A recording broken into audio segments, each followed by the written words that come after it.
남자친구와 공개 연애 사진을 올렸다가 이 배우 한예슬 씨가요, 각종 논란에 휩싸였었죠. 일부 유튜브 방송과 매체에서는요, 한예슬 씨의 남자친구가 유흥주점 종사자 출신이다 라면서 두 사람의 첫 만남 자체도 불법으로 운영되는 유흥주점이었다, 뭐 이런 주장을 내놨습니다. 이에 대해서 한예슬 씨가 개인 유튜브 방송을 통해서 조목조목 직접 반박에 나섰습니다. 자, 먼저 첫 번째 논란이 일었던 내용입니다. 한예슬 씨가 개인 SNS를 통해서 고가의 보라색 외제 승용차를 공개하자 일각에서는 남자친구에게 주는 선물이냐라는 의혹을 제기했었는데, 정말 남자친구에게 선물로 준 것인지 한예슬 씨는 이렇게 설명을 했습니다. 남자친구한테 보라색 람보르기니 우라칸을 선물해줬다.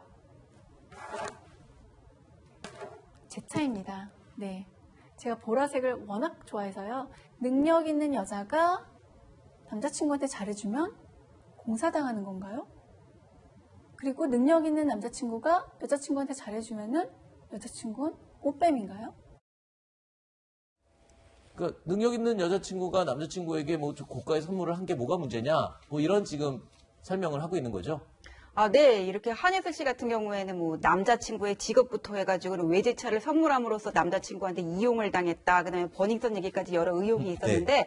그중에 이제 개인의 유튜브를 통해 가지고는 그중에 지금 말씀하신 것처럼 남자친구한테 보라색 람보르기니를 선물했다는 의혹에 대해서 그거 아니다 이렇게 얘기를 하고 있는 건데요. 네. 근데 선물을 해줬으면은 왜 그게 문제가 되는지 잘 모르겠거든요. 아무리 연예인이 대중의 이미지를 먹고 사는 사람이지만은 왜 그런 것까지 확실하지도 않은 거를 가지고 저렇게 파헤치면서 한예슬 씨를 이상한 사람으로 만드는지 좀 이해가 안 가는 부분이고, 네. 저렇게 본인이 직접 나서 가지고 대응하는 거는 상당히 긍정적으로 보입니다. 네. 두 번째 논란 포인트가 또 있습니다. 아마 많은 분들이 제일 궁금해 하셨던 이야기가 될 텐데, 한예슬 씨의 남자친구가요, 유흥주점 종업원 출신이고 금전적인 피해를 입은 여성이 많다, 뭐 이런 의혹을 누군가가 또 제기를 했었는데, 한예슬 씨는 과연 이에 대해서 뭐라고 또 답변을 했을까요? 제 남자친구는 비스티 보이즈가 아닙니다. 네. 제 남자친구는 호스트바의 호스트도 아닙니다. 저는 호스트바가 뭐 하는 데든지도 모르겠고, 저는 호스트바를 가본 적도 없어서 제가 뭐라고 설명을 해드릴 수가 없지만, 적어도 제가 아는 내용 안에서는 제 남자친구는 아닙니다. 피해를 보셨다는 분들이 너무 많이 있다. 네, 제발 저도 알고 싶으니까 제발 경찰에 신고해 주시고 제발 고소해 주세요. 네, 이거는 법정에서 명명백백하게 밝혀야 될 부분이라고 생각해요. 자, 그리고 마지막 또 논란 포인트입니다. 과거 버닝썬에서 마약을 한 여자 배우다라는 의혹이 또 제기됐었는데, 이에 대해서 한예슬 죽이기라면서 허심탄회하게 이 내용도 반박을 했습니다. 자, 어떤 내용으로 반박했는지 들어보시죠. 버닝썬 마약 배우 한예슬이다. 버닝썬 태어나서 딱 한 번 가봤습니다. 룸도 아니고 모두가 다 지켜보는 홀에서 놀았습니다. 딱 한 번 갔었던 그 사례로 인해서 저는 전국적으로 마약쟁이의 침 질질 흘리는 여배우의 문란한, 사생활이 문란한, 유명인이니까 보디가드 분들이 저희 이렇게 딱 둘러싸고 있었거든요.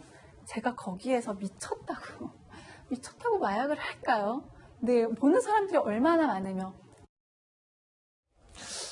본인이 직접 사실관계를 하나씩 짚어가면서 유튜브를 통해서 해명을 했는데, 사실 연예인들이 저런 식으로 해명하는 경우도 굉장히 드문 경우예요. 그런데 처음 본 것 같은데요. 그렇죠, 처음이죠. 거기다가 저런 내용들을 일일이 딱 저렇게 해명을 해야 될 필요가 있을까 싶을 정도로 굉장히 불필요한 논쟁거리가 아니었나, 이런 생각도 들거든요. 사실 한예슬 씨가 지금 밝힌 내용들 대부분 언론을 통해서 아니다라고 밝히긴 했는데, 그렇죠. 그래도 계속 유튜브 등등에서 확대 재생산되고, 네. 에이 뭐가 있으니까 저렇게 아무 말도 안 하는 거 아니야? 뭐 이렇게 네. 얘기를 하다 보니 한예슬 씨가 지금 어찌 보면 저희가 듣기 민망할 정도로 내용을 하나하나 반박을 그러니까요. 한 건데요.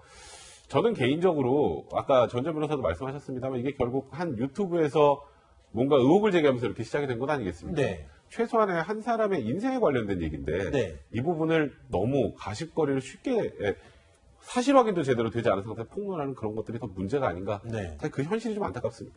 연예인이 사귀는 남자친구 또는 여자친구가 뭐 하는 사람이냐가 그게 비난을 받을 일인가 싶은 생각도 들고요. 지금 유튜버들 좀 너무 무분별하게 이런 악의적인 소문을 만들어내는 게 아니냐. 이것도 사회적인 문제인 것 같습니다. 교수님 어떻게 보세요? 그렇죠. 사회적 문제죠. 지금 말씀하신 것처럼 이게 돈 벌려고 이러는 거예요, 사실은. 아, 그래요? 돈벌이 수단이 되니까. 네. 유튜브가 예전에는 처음에는 그런 역할을 안 했지만 광고 들어오고 뭐 슈퍼챗 받고 이러면서 돈을 벌 수 있는 수단이 되니까 네. 어떻게든지 좀 자극적인 영상 내보내 사람들의 관심 끌고 돈을 벌겠다는 건데 그래서 저는 유튜브나 이런 1인 방송에 대한 규제책이 반드시 필요하다고 봅니다. 네. 그러니까 정치적으로 의사를 표현하는 건 규제의 대상이 너무 안 되지만 명백하게 사실이 존재하는 객관적으로 누구나 인정하는 사실이 존재하는 것을 왜곡하거나 뭐 비틀거나 잘못된 정보를 얘기했을 때는 거기에 대한 책임을 지도록 하는 게 필요하고요. 하나 더 말씀을 드리면 지금 현재는 규제를 하더라도 제작자만 규제를 받아요. 네. 그런데 저는 플랫폼 사업자, 유튜브든 아니면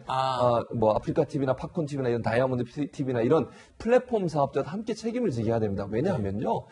이익이 나면 공유를 합니다. 그렇죠. 양측이. 그러면 이익을 공유하면서 왜 책임을 공유하지 않느냐는 거예요. 네. 그래서 그렇게 되면 사전에 자체적인 심의를 더 강화할 겁니다. 이런 거짓 네. 정보들을 내리게 할 거고요.